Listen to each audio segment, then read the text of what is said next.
In this video, I'll be going over how I coloured Kerby Rosanes' Jaguar page in Fragile World. So if you're new to this channel, hi, I'm Liv and this is Colouring with Liv. So for this page, I used some soft pastels by Faber Castell in the 24 set. And for the finishing touches, I used some Polychromos colouring pencils and a white Posca pen, as well as a micron pen in black in a 005 and a 01.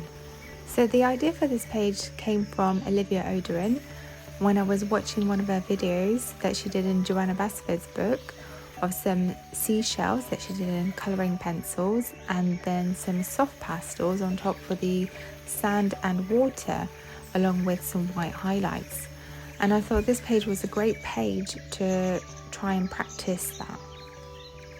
So when I used pastels before, I used it with some marker pens.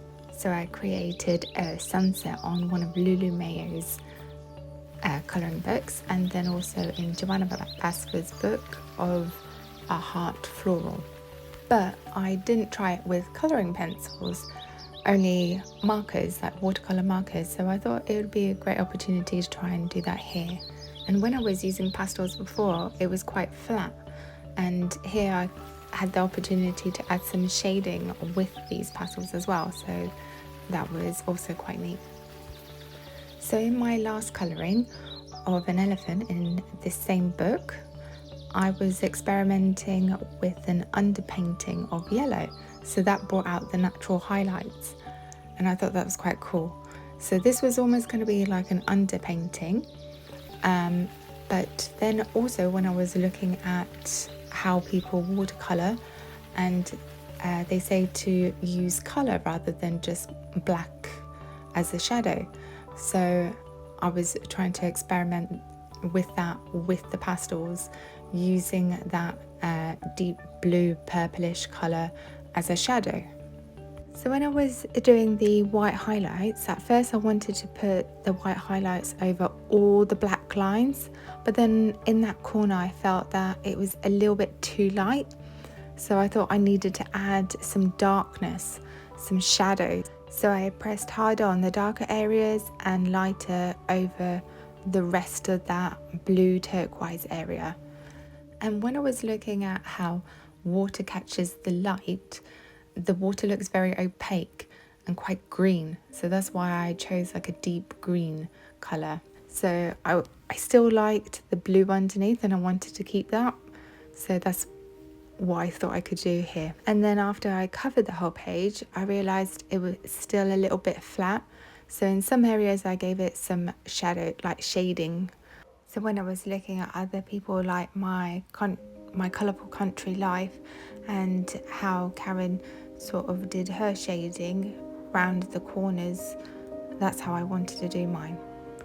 So with that pastel underpainting, as it were, I felt like that did a lot of the work, so I didn't have to do that much work with the colouring pencils, so that was quite nice.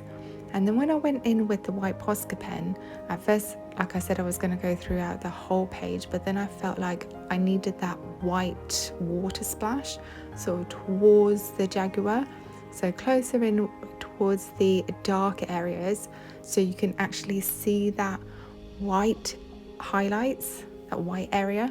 And then I still wanted to keep a trickle of the white throughout the rest of the page, so I kind of dotted that round. And at first those little dots were a little bit too dotty, and then I went back over it and sort of made those lines a little bit more painting like, I guess you could say, with longer strokes. And then towards the end, I added a little bit of white also on the flowers, just towards the top, but inside the black areas was the best. And then the bit where I added white over the lines, what I didn't like, so I went in with my micron pen and just put the black lines over the top of that. So you kind of fixed it like that. And then just adding a little bit more colour and shading to the frog and the lotus leaves, and a few white spots towards the top of the lotus flower and the dragonfly. as well as adding a little bit of shading to the Jaguar. So there you have it. I hope you liked this video. Give it a like, thumbs up, subscribe, and I hope to see you in the next one. See ya. Bye.